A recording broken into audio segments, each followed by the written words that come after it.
Bien, A todos les va a aparecer la autorización para grabar la clase, así que den que sí, sí, para que sea autorizada la grabación. Ya sí. está grabando. Y para que les quede libre la pantalla.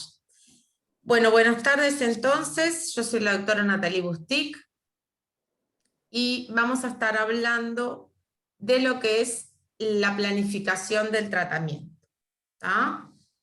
De todo lo que son esas etapas previas a la concreción propiamente dicha del tratamiento, que, como en todas las disciplinas de la odontología, es fundamental, porque nosotros tenemos que saber a dónde queremos llegar, pero para poder llegar y llegar bien tenemos que conocer el camino, como quien dice. Entonces, tenemos que lograr hacer una buena planificación. A ver. Ahí está. Bien. ¿Qué es el plan qué es lo que es la planificación del tratamiento? Bueno, es la propuesta de la resolución en forma integral de los problemas de salud bucal identificados en nuestro paciente durante el proceso de diagnóstico. ¿Tá? Es muy importante esto, que la planificación del tratamiento sea integral, ¿tá? Y obviamente que una buena planificación va a poder ser posible en base a un buen diagnóstico. Por eso también vamos a seguir hablando un poquito más de diagnóstico en este teórico, que también en el teórico anterior hablamos. Esta planificación debe de plantearse de manera secuencial, lógica y ordenada, con el objetivo de recuperar, obviamente, y mantener la salud bucal. Es muy importante esto de la secuencia del tratamiento, de que sea secuencial, de que sea ordenado. De hecho, ustedes van a ver que nosotros manejamos no solo el plan de tratamiento, sino lo que es la secuencia del tratamiento. O sea, planifico en general qué cosas voy a hacer, pero luego me secuencio cómo las voy a hacer. Por ejemplo, tal día voy a hacer esto, tal día voy a hacer aquello, tal día voy a hacer lo otro, para lograr tal tratamiento. Y de hecho en la clínica, ustedes después, cuando comiencen la parte práctica, van a ver que nosotros les pedimos que durante cada sesión clínica traigan anotado qué es lo que se planificaron hacer en la secuencia escrita. Por ejemplo, hoy voy a hacer eliminación de caries, por ejemplo. Eliminación de caries en tal pieza y después voy a hacer la protección pulpar con lo que sea. Por ejemplo, o puede ser el tallado primario de una restauración, una corona, por ejemplo. Entonces, ustedes ya lo traen anotado, lo que van a hacer, y en base a eso se pueden planificar mejor. ¿Qué instrumental van a necesitar? Repasar los conocimientos que necesitan para hacer ese procedimiento. Entonces están más preparados para presentarse ante el paciente y para desempeñarse en la tarea clínica. Por eso es muy importante entonces no solo la planificación, sino la secuencia también. Esto es simplemente un caso clínico que yo les traje, que hice en la especialidad, en la carrera de especialización, pero es simplemente un ejemplo. Si nosotros partimos de una oclusión de un paciente que tiene muchos problemas de salud bucal, no los voy a detallar, pero como para que tengan idea, hay problemas de bruxismo, hay problemas de serostomía, hay problemas de ácidos, bueno, en fin. El tema es que para llegar de esta fotografía inicial a la fotografía final, hay mucha planificación entre medio. No es, bueno, voy haciendo una cosa, voy haciendo la otra, que va quedando bien. No, esto era sentarse, pensar todo lo que se va a hacer y después secuenciarlo. Vamos a trabajar primero el sector anterior, primero tal pieza, tal pieza, tal pieza. Cuando esté todo pronto, tomamos impresión. Entonces, es todo mucha planificación. No es solamente el hacer clínico, sino también la planificación fuera de la clínica. ¿Ah? Y este es como el gran concepto que a ustedes les tiene que quedar. Muchas veces les pasa que vienen a la clínica y están como perdidos, porque les faltó eso, la planificación. Hoy en día, ustedes van a escuchar, seguramente ya lo han escuchado, que nosotros hacemos lo que es odontología basada en la evidencia. ¿Qué quiere decir? Que se supone que el odontólogo debe de tomar las decisiones terapéuticas en base a, primero, todo lo que es la evidencia científica. Por eso el odontólogo yo creo que es una de las profesiones que más requiere que estemos actualizados, que aprendamos siempre cosas, porque siempre surgen nuevas técnicas, nuevos materiales, y tenemos que estar ayornados con todas esas cosas. Entonces, tenemos que basarnos en la evidencia científica disponible que haya, y tomar las decisiones con esa información, pero ajustándonos, obviamente, a la experiencia que tenemos nosotros, al desempeño, a la especialidad o a las facilidades, conocer también en qué momento quizás tengamos que derivar, eso es muy importante también, conocer hasta dónde puedo ir yo, hasta dónde mi disciplina, hasta dónde yo puedo manejar, y de ahí en más darle paso a otro profesional o a otro experiente en el tema. Y la otra cosa que hay que tener en cuenta para poder hacer odontología basada en la evidencia son las necesidades reales del paciente y las preferencias. Todo esto es un combo que hoy en día, un desafío, el odontólogo tiene que tener. Quizás antes el odontólogo, ese modelo paternal, que bueno, el odontólogo decía, acá hay que hacer esto. No, hoy tenemos que tener todas esas cosas presentes para poder realmente hacer odontología basada en la evidencia.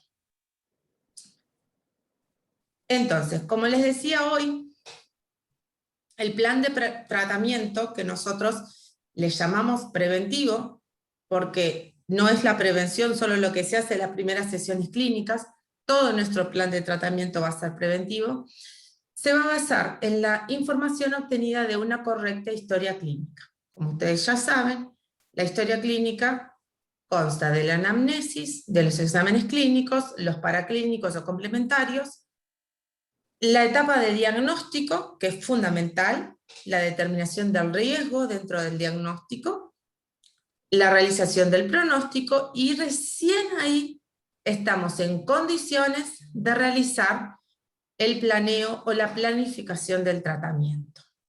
Entonces ahora vamos a ir viendo como pequeñas cosas de cada uno de estos puntos que son importantes para ir armando, como quien dice, el rompecabezas y poder llegar a hacer un plan de tratamiento con esta historia clínica lo más detallada o lo mejor posible.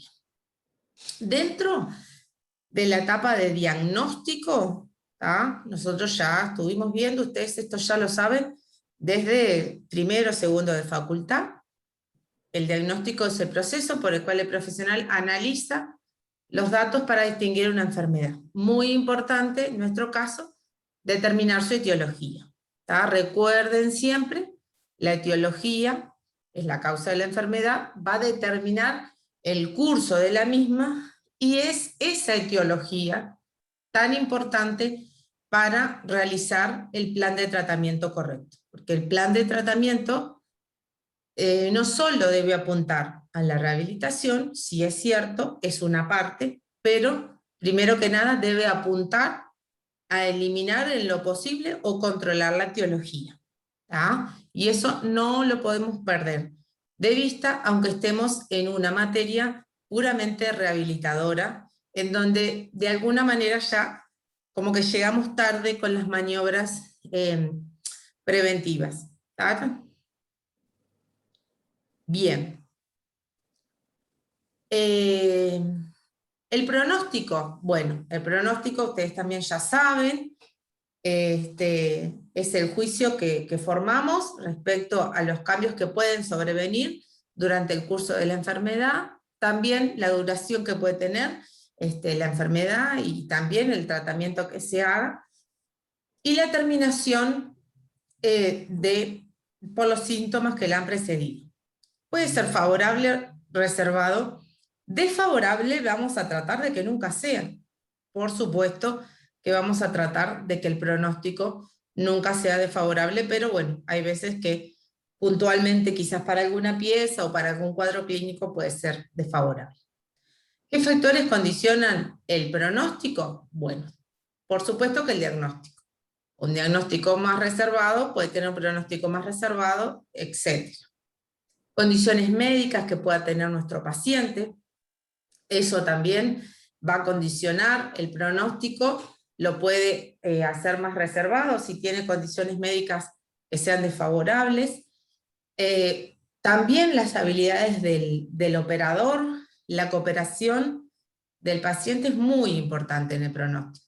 Que si tenemos un paciente que no colabora, por más que podamos hacer una buena prevención, una excelente terapia rehabilitadora, si el paciente no controla bien la placa, no concurre a los controles, es difícil que podamos garantizarle que el pronóstico va a ser bueno, como que va a quedar, también tiene mucha carga del paciente también. Los hábitos que tenga el paciente, hay muchos hábitos que atentan contra el pronóstico de nuestro plan de tratamiento, factores socioeconómicos y también, junto con lo que es el diagnóstico, el patrón de progresiones de la enfermedad.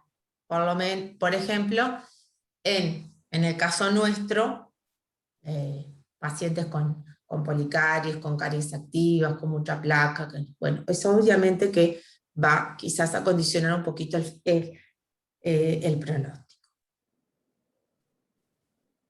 Esto hoy les decía, partimos de una historia clínica completa. No podemos realizar procedimientos sin tener un acabado conocimiento de la salud general del paciente, y es muy importante, en caso de dudas, solicitar interconsultas con profesionales médicos de especialidades, yo que sé, puede ser cardiología, puede ser hematólogos, bueno, endocrinólogos, bueno, lo que sea. Siempre tenemos que tener el conocimiento de la salud general, y eso es muy importante registrarlo, y en caso de dudas, siempre hacer interconsulta. Y bueno, nosotros, gracias a Dios y al trabajo de la facultad, tenemos ya hace varios años funcionando la IFO, la Historia Clínica Electrónica de la facultad. Bueno, ustedes ya la conocen seguramente, si ya han estado trabajando con ella. Vamos a repasar algunas cositas. Obviamente que nos facilita el registro de los datos confidenciales del paciente, cumple con los requisitos legales que se necesitan, pero a su vez también nos permite organizar, sistematizar y almacenar de forma segura toda la información de nuestros pacientes. A su vez es un software simple, amigable, que responde a las necesidades de los docentes, y también acompaña muy bien la experiencia del aprendizaje de los estudiantes. Es muy importante que la historia clínica esté al día. Eso quiere decir que cada día que ustedes trabajan, ustedes tienen que ingresar lo que se le hizo, por más sencillo que haya sido el procedimiento, y se lo traen y el docente le da el visto. ¿Tá? Eso es algo que nosotros ya estamos acostumbrados a hacer los docentes. ¿Tá? Ustedes vienen al final de la clase, lo ideal es que lo hagan día a día, para que no se les vayan quedando cosas para atrás. Y siempre que se aclare, se trabajó en tal pieza, se hizo tal cosa, o se hizo educación para la salud, por más sencillo.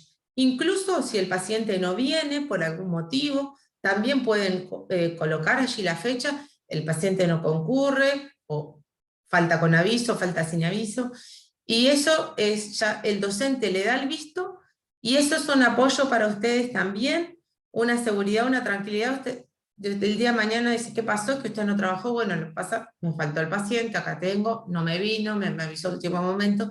También es un registro para ustedes que también está bueno tener un respaldo también. Como dice acá, el docente controla y da el visto a cada asistencia y prestación. Entonces, volviendo un poco a la historia clínica sobre la cual nos vamos a basar para hacer el plan de tratamiento. Lo primero que vamos a hacer, como recién dijimos, es la anamnesis. ¿Qué cosas tenemos que recordar? Bueno, obviamente ustedes esto ya lo saben, simplemente es un repaso. La edad, los antecedentes familiares, obviamente los antecedentes médicos personales, enfermedades que el paciente tenga, medicamentos que consuma, son fundamentales, anotarlos con claridad, la dosis, quién se lo indicó, por qué motivo, la motivación que tiene, hablar con el paciente, tratar de recabar esa información de cuánto valora la salud bucal, si ha llegado, qué es lo que lo motiva a venir a la consulta. Bueno, la higiene oral, obviamente, preguntarle sobre sus hábitos de higiene, otros hábitos que podamos detectar durante la anamnesis, sin ir a boca, aunque después, cuando vayamos al examen clínico, podamos ajustar cosas, y quizás podamos darnos cuenta de otras cosas que quizás el paciente pasó por alto. El uso de fluoruros también lo debemos registrar, y la alimentación es muy importante también, porque es uno de los factores que nos van a ayudar en el diagnóstico de riesgo, así que les vamos a pedir que en todos los pacientes ustedes le pidan la ficha dietaria. Entonces, una vez que hicimos la anamnesis, vamos a pasar a hacer el examen local. ¿Qué vamos a buscar o qué vamos a realizar? Bueno, vamos a tratar de detectar la presencia de placa microbiana, esto ustedes ya lo saben, de forma visible, con reveladores. Vamos a buscar lo que es inflamación gingival, sarro, lesiones cariosas, lesiones no cariosas, también las tenemos que registrar. Vamos a registrar y detectar aquellos retenedores de placa que puedan haber, y obviamente también alteraciones en los tejidos blandos, y también la oclusión. Todos estos son grandes puntos que ustedes van a ir profundizando, obviamente en cada uno, como ustedes ya saben. Vamos a detenernos un poquito, que si bien ya lo vimos, pero simplemente para repasar un poquito lo que es el diagnóstico de riesgo. Recuerden siempre que el diagnóstico de caries tiene dos partes: el diagnóstico de riesgo y el diagnóstico de las lesiones en sí, o sea, la presencia de las lesiones. ¿Ah? Entonces, en cuanto, ustedes ya lo saben, que la enfermedad de caries está instalada mucho antes de que se presenten las lesiones clínicamente. Por eso es importante estas dos cosas: el diagnóstico de riesgo y el diagnóstico de las lesiones en sí. El diagnóstico, bueno, el riesgo, ustedes ya saben también, es la probabilidad de que ocurra el daño en la salud. En odontología decimos que todos tenemos riesgo potencial de pasar o de sufrir caries, problemas periodontales o maloclusiones, y también de desarrollar lesiones o enfermedades a nivel de tejidos blandos. Y históricamente se ha separado lo que son factores de riesgo e indicadores de riesgo, aunque hoy en día ya no se diferencian tanto ahora lo vamos a ver. El factor de riesgo se asociaba más a aquellos factores que tenían una relación más causal y aquellos indicadores lo que no tenían una relación tan causal. Por ejemplo, factores de riesgo más bien causales de la enfermedad, la placa, que tiene que ser cariogénica, que ustedes saben que no toda la placa microbiana, no todo el biofilm es cariogénico. La dieta, o sea, la presencia de hidratos de carbono en la dieta cariogénica también, el tipo de fluoruro que se pueda estar expuesto el paciente, y las condiciones de la saliva. Esos son los factores como que más causales, más etiológicos, y indicadores de riesgo, hay varios, ¿tá? Ahora vamos a ver también lo que es la checklist de la ADA, pero simplemente para refrescar, estos son algunos de los indicadores que ustedes toman en cuenta para hacer el diagnóstico de riesgo. La edad, obviamente pacientes más jóvenes que están pasando por lesiones activas, y es un indicador de riesgo más alto. Si el paciente tiene enfermedades sistémicas, desórdenes psíquicos, problemas del comportamiento, también condiciones socioeconómicas o culturales, la erupción dentaria, si los pacientes que están en el momento de erupción dentaria siempre son más proclives a la acumulación de placa y por ende mayor riesgo. La presencia de la alta prevalencia de caries, o sea, la experiencia anterior de caries, y también las superficies radiculares expuestas. Y como decía acá, que ustedes también lo saben, es que, bueno, como la caries es una enfermedad multifactorial, tenemos que tratar de evaluar todos estos factores.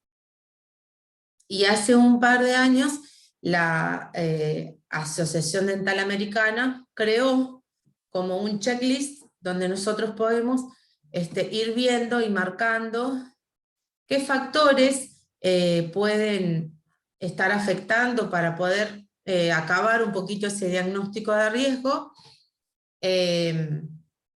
Y bueno, la ADA los clasificó en 3 grandes grupos, que son los factores contribuyentes, las condiciones de salud general y condiciones clínicas.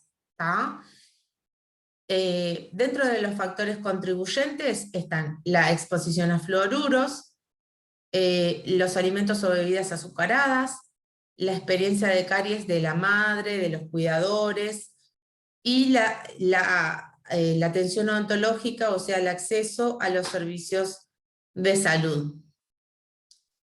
Las condiciones de la salud general que van a aumentar el riesgo, bueno, cuando hay necesidades de salud, de cuidados especiales, los pacientes que están pasando por quimio o radioterapia, o que tienen desórdenes alimenticios, o que utilizan medicación que disminuye el flujo salival, o que hacen abuso de drogas o alcohol. ¿Tá? Todas esas condiciones generales van a aumentar el riesgo de caries. Y dentro de las condiciones clínicas más locales, como quien dice, la ADA propone que pongamos la vista en lesiones cariosas cavitadas o no cavitadas, lesiones no cariosas y restauraciones, dientes perdidos con caries en los últimos 36 meses, o sea, en los últimos 3 años, que haya placa visible, obviamente es un factor importante de riesgo, morfología dental inusual, ¿tá? Restauraciones interproximales, que sabemos que facilitan mucho el acúmulo de placa en zonas de mucho riesgo, restauraciones mal adaptadas, que no tengan un buen punto de contacto, pacientes que tienen ortodoncia también les aumenta el riesgo, y también casos de serostomía. Bien. Entonces, dijimos que el diagnóstico de caries se divide en 2 grandes cosas: el diagnóstico de riesgo y el diagnóstico de la presencia de lesiones. Ya hablamos un poquito de diagnóstico de riesgo, y ahora vamos a hablar un poco en cuanto a lo que es presencia de lesiones. ¿Tá? Según, esto es un consenso internacional, pero según el consenso de cariología, también de la Facultad de Odontología, creo que data del año 2019, cuando vamos a diagnosticar lesiones de caries, vamos a tener en cuenta cuatro parámetros, que son la localización, la severidad, la profundidad y la actividad. Para diagnosticar la localización, o sea, el sitio donde se encuentran las lesiones, clásicamente utilizábamos la clasificación de Black, y hace ya varios años utilizamos también la de Mount y Hugh. En cuanto a la severidad, se utiliza a nivel de facultad y a nivel mundial el índice de ICDAS. La profundidad, ya lo sabe, es también un parámetro que ustedes van a ir conociendo y agarrando, tomando más experiencia a medida que vayan teniendo más clínica y se encuentren con lesiones más profundas, porque generalmente en tercer año ustedes tratan lesiones que apenas pasan un poco el límite amelodentinarios. Y la actividad utilizando el índice de Niva. Entonces, fundamental, para el diagnóstico, la detección de lesiones es fundamentalmente visual. En algunos casos muy puntuales, será necesario utilizar algún elemento táctil, y en ese caso se utilizará una sonda de L'Oms o un periodontímetro. ¿Tá? Pero fundamentalmente es un diagnóstico visual. Para que ese diagnóstico sea correcto, ustedes tienen que contar con buena luz, obviamente en lo posible las piezas estén lo más limpias posibles,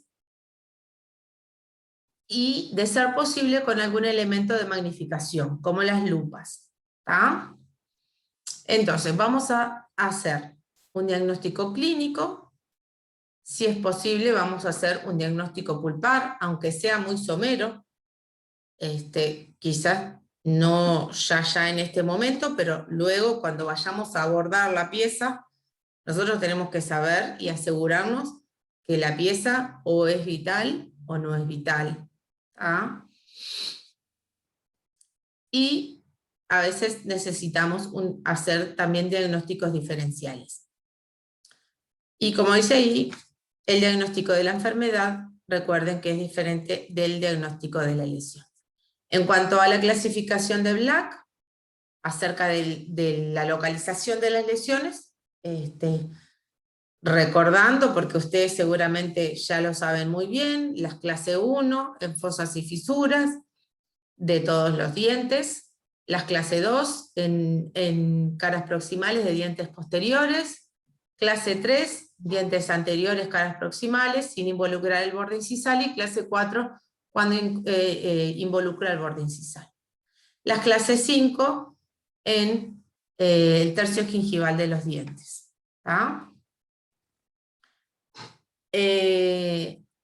La clasificación de Mount nos habla de las 3 zonas, que son muy similares a las a la clasificación de Mount, porque básicamente la zona 1 refiere a la clase 1 de Black, o sea, las fosas, fisuras, ¿tá? En oclusal de los dientes posteriores, y la zona de la fosa palatina de los dientes anteriores. La zona 2, que vendría a ser como la clase 2 de Black, o sea, en el área proximal, por debajo del punto de contacto, y la zona 3 refiere a lo que era de Black, la clásica clase 5, o sea, las lesiones en el tercio gingival de las caras vestibulares, ¿tá? O las caries donde hay raíz expuesta o en el esmalte. Y a su vez, no solo habla de zonas, ¿tá? Esta clasificación, sino también de tamaño. Por ejemplo, una lesión 1.2, 1.3, 2.1, de acuerdo a la zona y al tamaño que tenga esa lesión. Según tamaño 1, 2, 3, 4, según cuánto esté afectado la dentina y cuánto esté afectado, por ejemplo, en el punto 3, ya hay un involucramiento mayor de la lesión, pero no llega a involucrar las cúspides o los bordes incensales. Sin embargo, en la número 4 hay ya un compromiso estructural de tal forma que ya se han quebrado o se han roto las cúspides y los bordes incisales. Bueno, esto ustedes seguramente ya lo manejan, así como el ICDAS, simplemente repasarlo. El ICDAS es un índice que se ha hecho internacional, si bien son índices que también lleva tiempo clínicamente de destreza de ir desarrollándolos, pero de a poco el diagnóstico de caries es un gran desafío y parece que pasan los años y se siguen aprendiendo cosas nuevas y han cambiado mucho. Así que es muy importante ayornarse en este tema. Por suerte la facultad tiene equipos docentes y cátedras que están muy ayornadas en este tema, pero es re importante y siempre tratar de ir con las corrientes, como quien dice, internacionales para poder adaptarnos a la sistematización internacional. Bueno, el ICDAS, recuerden, el grado 1 es la lesión inicial, que nosotros vemos que tenemos que secar el esmalte para lograr verlo. El grado 2 es la lesión inicial, lo que antes llamábamos la mancha blanca, pero cuando ya la vemos sin necesidad de secar el esmalte, ya la vemos a simple vista con esmalte húmedo y ya notamos que hay desmineralización, eso es un ICDAS 2. Después el ICDAS 3, cuando ya hay pérdida de superficie en el esmalte. La grado 4 es cuando es la famosa lesión sombra, cuando nosotros vemos que hay un cambio de coloración, la clásica es debajo de una cresta marginal, pero no hay pérdida generalmente no hay cavidad, aunque a veces puede haber cavidad, pero hay una cavidad, pero se ve bien la sombra alrededor. El grado 5, ya es una lesión mucho más grande. Se dice que hay una cavidad que ha avanzado, pero no tanto como la mitad de la superficie del diente, y la 6 ya como que ha avanzado más de la mitad de lo que es la superficie del diente. Y para lo que es el diagnóstico de actividad, que es también muy importante, nos basamos en lo establecido por Nivad y colaboradores en el 97. Nivad hace referencia a los parámetros que determinan una lesión activa y no activa. También esto lo manejamos de toda la vida. Simplemente Nivad y sus colaboradores como que le pusieron una graduación y lo sistematizaron. Entonces, tenemos que mirar el color de la superficie, la consistencia, si hay dolor, la edad, la progresión y el tipo de dentina bajo la capa superficial. Entonces, ¿qué vamos a tener? Cuando tenemos lesiones activas, vamos a ver que el color es pigmentado, más bien de color claro. La consistencia es blanda, es desorganizada, generalmente hay dolor al frío, al ácido, a los dulces. Es más común verla en pacientes jóvenes, en adolescentes. la progresión es rápida, usualmente, no siempre, pero puede exponer la pulpa rápidamente, y debajo de la capa superficial la dentina es dolorosa y está bastante desmineralizada. ¿Tá? Sin embargo, las características de la lesión no activa son completamente opuestas. Son lesiones de color oscuro, son lesiones semifirmes, se dice en la literatura que son coriosas como de cuero curtido, generalmente no son dolorosas, se ven más en grupos de edad más añosos, son procesos de evolución más lentas, son procesos muchas veces intermitentes, donde se dan procesos de remineralización. Es muy común ver que las cavidades estén abiertas, entonces llegan los elementos de higiene y se permite esa remineralización que hace que la lesión no avance tan rápido y por algunos momentos hasta se detenga. Y son generalmente lesiones. La dentina que está por debajo de ella es no dolorosa, muchas veces es esclerótica, ¿tá? Y pigmentada, muchas veces la van a ver pigmentada de color oscuro. Entonces, nos queda ahora exámenes complementarios. Básicamente vamos a hablar de la radiografía, simplemente repasar. La radiografía es un elemento que,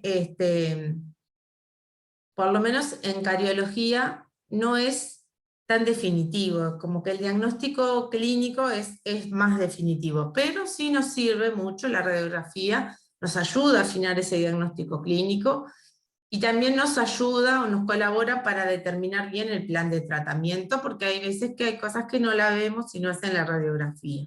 ¿Tá? Incluso hay veces que sacamos radiografías y nos encontramos con lesiones escondidas que quizás clínicamente nos hubiera sido difícil diagnosticar. Es importante, chiquilines, que las radiografías estén bien sacadas. Últimamente ustedes, yo veo que no sacan mucho radiografía. En nuestra época las radiografías las teníamos que sacar nosotros, todas. Ahora ustedes mandan a hacer las radiografías, eso es como una cierta ventaja porque generalmente las radiografías vienen bien sacadas porque son sacadas por técnicos. Pero en el caso que ustedes vayan a sacarlo, o en el caso que ustedes les reciban la radiografía, también tienen que ser capaces de valorar que esa radiografía tenga el enfoque correcto, ¿tá? Porque si no, las superposiciones, ¿tá? Los enfoques que no están correctos muchas veces nos pueden hacer falsear el diagnóstico o perdernos de diagnosticar lesiones por superposiciones, por ejemplo. Los enfoques tienen que ser lo más perpendiculares posible y sobre todo cuando estamos diagnosticando lesiones proximales. Profe, tengo una consulta. Yo le mandé hace unos meses a mi paciente a hacerse radiografías de aleta de mordida y le hicieron periapicales. Bueno, ahora vamos dijimos que las preguntas las hacemos al final, pero de todas maneras puede pasar que a veces en facultad no tengan la plaquita, o sea, la placa periapical propiamente dicha, que es una película un poco más larga y tiene la aleta que el paciente muerde. A veces pasa en facultad que no tienen esa placa, esa película, y te toman con la película de la periapical, pero con el enfoque de aleta de mordida. ¿Tá? Y eso es válido también, porque es un tema logístico, como quien dice, de película, pero en realidad lo que vale es el enfoque, y bueno, salvo que ustedes vean que el enfoque no está bien, y tengan que volver a mandarla, lo pueden reclamar. Pero en sí, a veces pasa así, que no tienen películas aleta de mordida y las tratan de hacer ese enfoque con la otra película. Y el otro examen complementario, que si bien no lo utilizamos mucho, está bueno que ustedes sepan que está disponible en la facultad, Y siempre que tengan duda o que tengan un paciente, ustedes vean que es de alto riesgo, o ustedes noten que toma mucha medicación, nunca está de más hacer un examen salival, ¿tá? Porque tenemos acceso, tenemos el laboratorio en facultad, y eso también colabora la velocidad de flujo, la capacidad buffer, el recuento microbiológico, eso también puede colaborarnos para el diagnóstico, ¿tá? Está a disposición nuestro también. Entonces, un poquito redondeando un poco, ya hablamos de diagnóstico y dijimos que era fundamental para planear el tratamiento. Entonces, una vez que nosotros partimos de ese diagnóstico lo más completo posible, vamos ahí sí planificar. Entonces, las tres etapas que nosotros tenemos son la terapia básica o terapia inicial, la terapia de rehabilitación, la terapia rehabilitadora, que es donde estamos, como quien dice, nosotros en operatorias, si bien hacemos terapia básica también, pero después ya vamos a meternos en rehabilitaciones. Y por último, la terapia de mantenimiento, que esa siempre la tenemos que seguir. Obviamente que nosotros siempre vamos a tratar de planificar todas estas terapias para lograr el alta integral del paciente. Más allá que después no lo hagamos. ¿A qué me refiero con esto? Es que la idea es que ustedes hagan el ejercicio de la planificación. Que ustedes tomen a su paciente como está, lo diagnostiquen y que ustedes hagan una planificación de todo lo que el paciente necesita. Más allá de que ustedes hagan solo las incrustaciones y después necesita una fija, o después necesita ortodoncia, o después necesita también alguna otra cosa que ustedes no se lo puedan hacer por temas de clínica, de tiempos o de disciplina. Pero que ustedes hagan el ejercicio del razonamiento de todo ese planeo como para que ese paciente llegue a una alta integral. Y después van caminando hasta donde puedan llegar. Y después va a continuar otra persona, y si pueden terminar ustedes, bárbaro. A veces pasa que dejan todo pronto al paciente y le falta o una fija o un implante, y después se lo llevan para quinto, por ejemplo. Es muy común eso, ¿tá? Eso sí, eso pasa también. Pero ustedes ya lo ponen, aquí va a necesitar una prótesis fija. No tienen que poner detalles, porque ustedes no lo saben cómo son, qué tipo de prótesis fija hay, por ejemplo. Pero acá se va a reponer una pieza mediante una prótesis fija, por ejemplo, o mediante un implante. Y ahí yo planifico. Entonces, acá vemos que dice, la importancia de la operatoria dental con criterio preventivo, siempre operatoria con criterio preventivo, como hablamos la clase pasada. Durante la terapia básica, o sea, la terapia etiológica, es tratar la enfermedad y no solo sus consecuencias. Durante la terapia rehabilitadora, tratamos de conservar el mayor remanente posible, obviamente respetando los tejidos periodontales, integrando el sistema estomatognático. Y durante la terapia de mantenimiento, la operatoria va a tratar de ayudar a mantener la salud el mayor tiempo posible y también facilitándole al paciente que pueda lograr el autocuidado. Es importante también, cuando nosotros hablamos de plan de tratamiento, el enfoque ético del plan de tratamiento. El planteo del plan de tratamiento es una gran responsabilidad. Una responsabilidad ética, legal también, no solamente profesional, que también lo es, y asistencial. Es muy importante obtener el consentimiento informado, esto lo tienen que saber. El consentimiento informado, como dice acá, es la explicación a un paciente atento y mentalmente competente de la naturaleza de su enfermedad, así como del balance entre los efectos de la misma y los riesgos y beneficios de los procedimientos diagnósticos y terapéuticos recomendados por ustedes. para a continuación solicitarle su aprobación para ser sometido a estos procedimientos. Su aprobación o puede ser desaprobación. ¿Ah? Pero todo eso tiene que quedar registrado debidamente. No es un cheque en blanco, chiquilín. ¿Ah?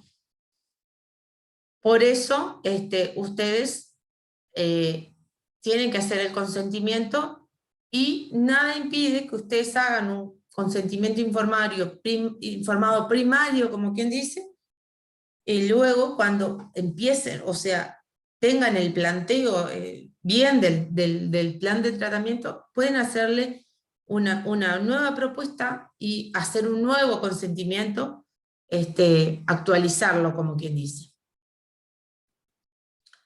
Entonces, es importante quien informa, o sea, nosotros, dónde le vamos a dar esa información al paciente, de qué forma la información que le vamos a dar y cómo se la vamos a dar. ¿Tá? Y estas son cosas que ustedes van a ir adquiriendo con la práctica, el manejo del paciente, es muy importante. Pero recuerden que, como dice ahí, el consentimiento no significa la convalidación del tratamiento y a su vez tampoco nos exime a nosotros de hacer cosas mal. ¿Tá? Así que es muy importante. La parte ética también del plan de tratamiento, y es muy importante no solo planificarlo, sino también transmitírselo al paciente.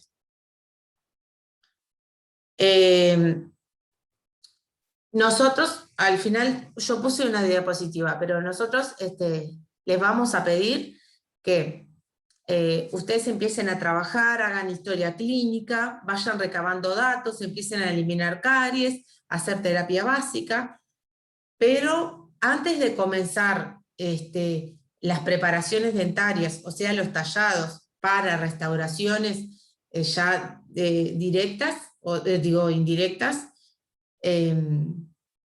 les pedimos que ustedes tengan prontos el plan de tratamiento. O sea, ustedes vienen, nos presentan el plan de tratamiento, ¿está? Por ejemplo, conmigo, yo trabajo con la doctora Castilla, vienen conmigo, vienen con la doctora Castilla, o a veces también con la doctora Iralde, nos presentan el plan de tratamiento, nos hacen un resumen de la historia clínica y nos presentan el plan de tratamiento.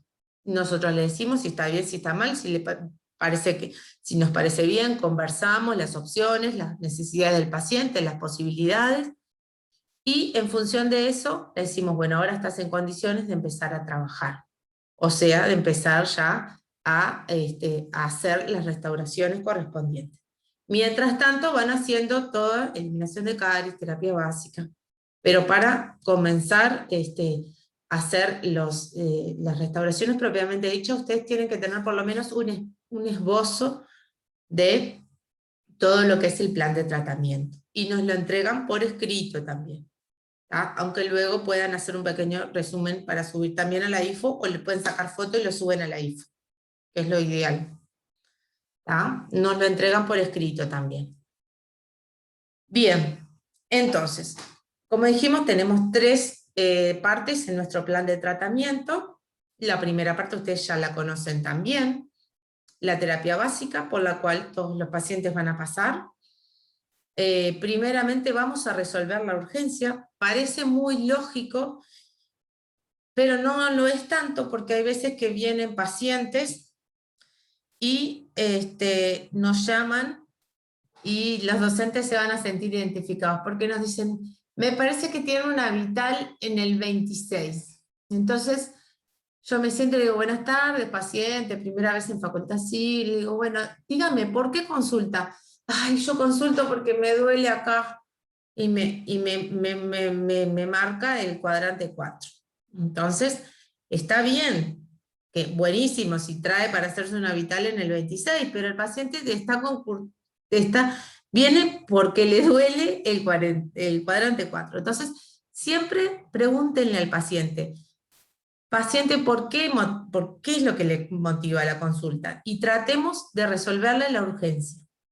Si nosotros le resolvemos la urgencia al paciente, ese paciente ya va a tener una confianza, ya va a venir con otro ánimo, para hacerse las otras cosas que nosotros le encontremos, como quien dice. ¿Tá? Entonces es importante resolver y conocer las urgencias del paciente. Ustedes lo tienen que saber. ¿Tá? La educación para la salud, si hay extracciones indicadas, ayer se las tiene que hacer. Lo ideal es que no venga a la segunda, a la tercera clase operatoria sin hacerse las extracciones. Y eso, chiquilines, por favor, sean criteriosos y sean estrictos con los pacientes, porque muchas veces los pacientes como que los agarran como rehenes y tienen miedo de hacerse las extracciones y ponen peros y ponen excusas, y nosotros vamos el primer día y decimos, esto hay que hacer la extracción, pero después nos olvidamos y vamos al cuadrante donde están trabajando, y de repente después están tallando y vemos que siguen las piezas sin extraer, y no, lo que pasa es que el paciente no ha ido y yo le dije que fuera. No, quieren que ustedes son los responsables de que esa terapia básica sea cumplida a rajatabla. ¿Tá? Así que ustedes tienen que estar atrás de sus pacientes para que sean hechas las extracciones indicadas lo antes posible, porque son focos infecciosos.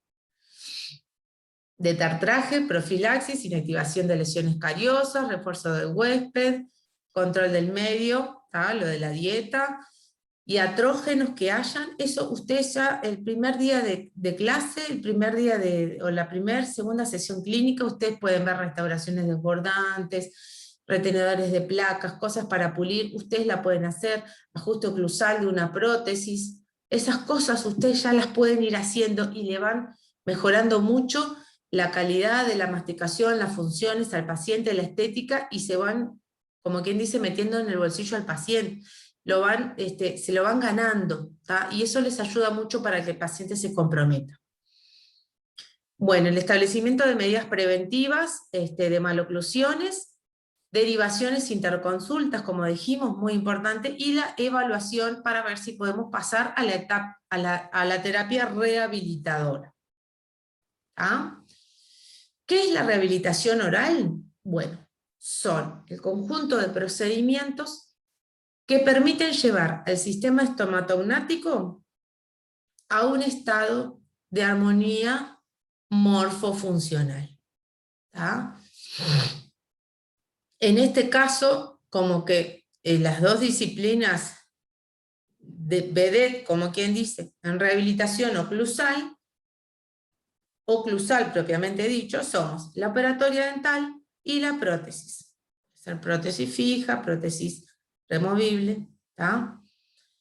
Pero nosotros tenemos como esa capacidad de rehabilitar la oclusión de nuestro paciente. Y en ese sentido, tenemos que también, para poder planificar esta terapia, evaluar las expectativas del paciente, también, como decíamos hoy, la odontología basada en la evidencia, tener conocimiento científico, apoyo científico, conocer las necesidades del paciente y también nuestras capacidades y nuestro desempeño clínico. Y también tenemos que evaluar un periodo de servicio de nuestra restauración, que sabemos que no podemos decir, hoy en día esto te va a durar tanto. No es tan así, pero sí podemos dar una evaluación de acuerdo a los materiales que tenemos, a lo que hemos evaluado, al diagnóstico que hemos hecho, y en ese sentido tenemos que guiar un poco al paciente. Y luego, una vez que hayamos logrado la rehabilitación del paciente, que obviamente también puede necesitar de terapias, por ejemplo, terapias de ortodoncia también, a veces necesita cirugías, necesita a veces interdisciplinas para resolver casos, pero en lo que tiene que ver con nosotros, podemos lograr la rehabilitación oclusal mediante la operatoria dental. Y por último, durante la etapa de mantenimiento, que siempre tenemos que tratar de que el paciente se mantenga, y esto es un tema que a veces en la facultad se hace difícil porque a veces, bueno, la facultad no tiene un sistema de recitar a los pacientes, pero es bueno que ustedes le digan al paciente que según el riesgo del paciente, cada tanto tiempo le conviene consultar o ir a la facultad o darse una vuelta o, bueno, de algún servicio que pueda acceder para evaluarse. Siempre vamos a hacer en la etapa de mantenimiento una reevaluación diagnóstica, una reevaluación del riesgo. Vamos a ver si hubo una reconversión, si hay algún retroceso o si se mantiene todo. Y en caso que sea necesario, hacer algún tratamiento restaurador o solamente un tratamiento preventivo de mantenimiento para seguir entonces el paciente en esa terapia de mantenimiento. Estos son las 3 grandes terapias que nosotros tenemos, o los 3 grandes pasos en el plan de tratamiento, y luego tenemos, que por último les voy a hacer mención, ustedes ya lo conocen, las altas, ¿tá? El alta básica modificada y el alta integral. ¿Tá? No se confundan, se los puse aparte porque no se confundan lo que es terapia, por ejemplo, terapia básica con alta básica, porque a veces como que se confunden un poco. Altas, en realidad tenemos 4 altas, el alta básica, la modificada, la intermedia o con derivación, que en realidad es una alta integral, pero bueno, es integral intermedia, y el alta integral. El alta básica es aquella alta que logramos cuando logramos el estado de salud bucal de nuestro paciente, logramos controlar los factores de riesgo, logramos controlar la actividad de las enfermedades de caries y paradisiopatía, y logramos que los factores protectores afecten positivamente a ese paciente, y logramos mantener esas condiciones. Para lograr esta alta, vamos a hacer las acciones que vimos durante la terapia básica. Y una vez terminada, vamos a decir que le podemos dar al paciente el alta básica y ingresar al paciente en un sistema de control periódico.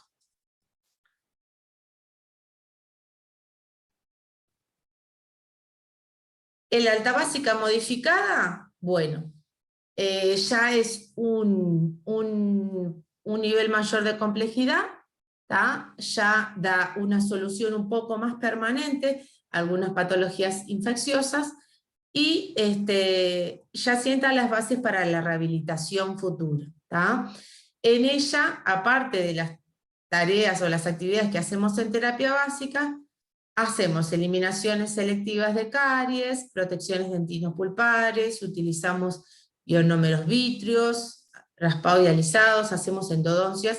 Cuando hacemos ya alguno de estos procedimientos, generalmente decimos, le damos al paciente una alta básica modificada, ¿tá?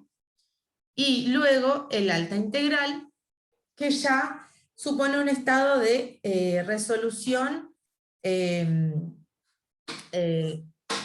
total, como quien dice, el control también del riesgo, y asegurarnos que el paciente también pueda entrar en un plan de mantenimiento. El alta intermedia se refiere a aquellos pacientes que ya se ha hecho todo lo que es los procedimientos para lograr el alta integral, pero por algún motivo no se ha terminado la rehabilitación. Por ejemplo, está completamente terminado, pero le falta un implante o le falta una prótesis fija. Entonces es una alta integral intermedia, pero en realidad ya es prácticamente una alta integral.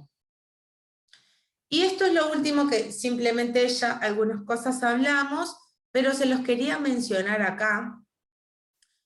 Esto ya lo dijimos, que cuando estemos en la clínica ustedes van a presentar el plan de tratamiento a su docente, que deben traer por escrito la planificación de lo que van a hacer en la sesión, y el instrumental que van a usar. Y esto solamente les quería agregar, porque les va a ayudar también para el plan de tratamiento, que es bueno que ustedes tomen impresiones diagnósticas del paciente, por lo menos del cuadrante que ustedes van a rehabilitar, si es posible de toda la boca, pero si no, aunque sea de la zona que ustedes van a rehabilitar, porque luego con esos modelos de yesos ustedes le van a servir para varias cosas. Le van a servir para diagnóstico, le van a servir para la planificación de la restauración, después pueden tallar el yeso y también tomar experiencia en cómo les va a quedar el tallado. Ese modelito les puede servir también para hacer un encerado, para hacer una llave de silicona para hacer el provisorio. Bueno, tiene varios usos y se los puse acá, si bien ustedes después lo van a ver en los grupos pequeños, pero para que les quede, como quien dice, este recuerdo de que es importante tener los modelitos de yeso para eso, para el diagnóstico y para el plan de tratamiento. Bien, hasta aquí llegamos con el teórico. Y ahora sí, no sé si alguien tiene alguna pregunta.